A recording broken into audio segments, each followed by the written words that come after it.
मित्रों, आप सभी को अपने YouTube चैनल के माध्यम से नूतन वर्ष 2023 की शुभकामनाएं देते हुए आज आपको एक नए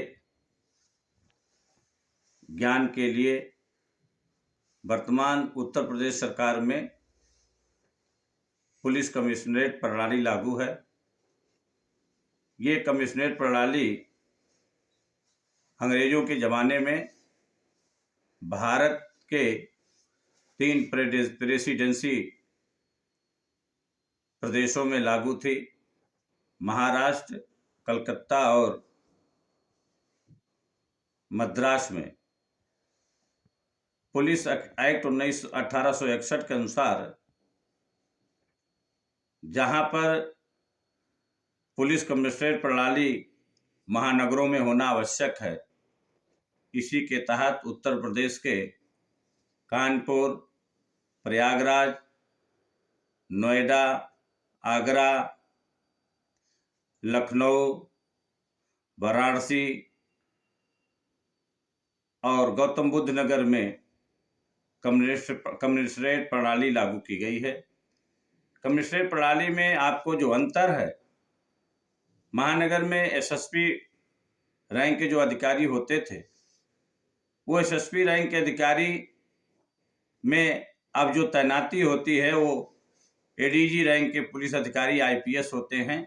उनकी तैनाती पुलिस कमिश्नर के रूप में होती है और उनके सहायक 2 ज्वाइंट पुलिस कमिश्नर होते हैं तथा जो आईजी रैंक के होते हैं और उनके नीचे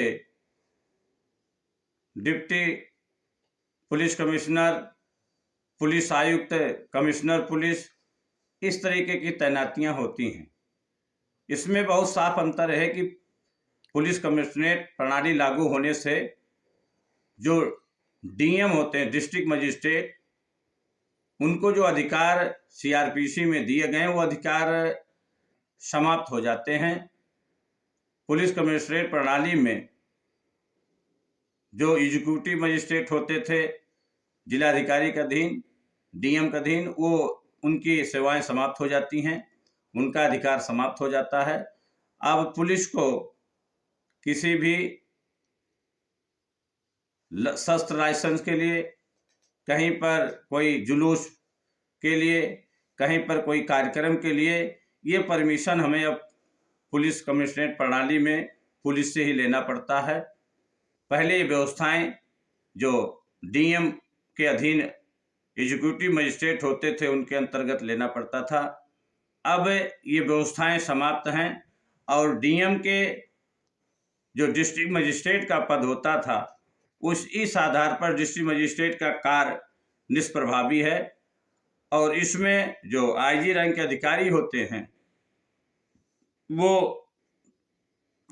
इस व्यवस्था में जो सीआरपीसी के अंतर्गत 145 होते हैं, 133 होते हैं, शस्त्र लाइसेंस होते हैं, कहीं बलवा हो गया। पहले होता था कि आप जिलाधिकारी से बिना डीएम के परमिशन से कहीं पर कोई आप लाठीचार्ज नहीं कर सकते थे, कहीं लाइन आर्डर के लिए कार्रवाई नहीं कर सकते, तो कार्रवाई अब समाप्त हो गई हैं।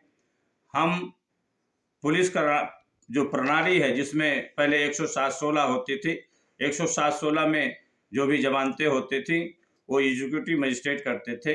अब वो कार्रवाइयाँ एसीपी रैंक के, जिसको हम लोग सीओ बोलते हैं, सीओ प्रणाली के अंतर्गत अब वो 107-16 में जमानतें होना, 145 में, 133 में, जितने भी सीआरपीसी के अंतर्गत कानून है वो कानून अब पुलिस कमिश्नरेट में पुलिस के ऊपर समाहित हो जाती है, अधिकारियों के ऊपर आ जाती है।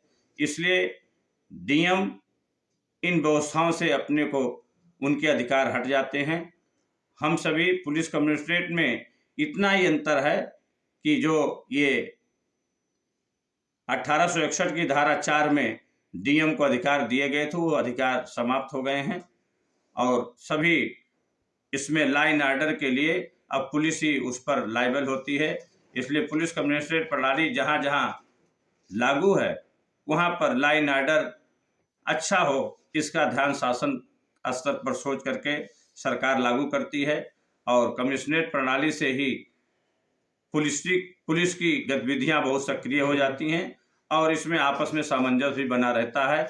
मैं अपने YouTube चैनल के माध्यम से सभी को इस बात का ध्यान दिलाना चाहता हूं कि जो अधिकार पहले डीएम डिस्ट्रिक्ट मजिस्ट्रेट के थे, वो अधिकार अब पुलिस कमिश्नरेट में पुलिस को समाहित हो जाते हैं और हम सभी लोग निश्चित रूप से इस व्यवस्थाओं को ज्ञान में रखते हुए पुलिस की कार्रवाई और डीएम की कार्रवाई में अंतर आप लोग समझ गए होंगे।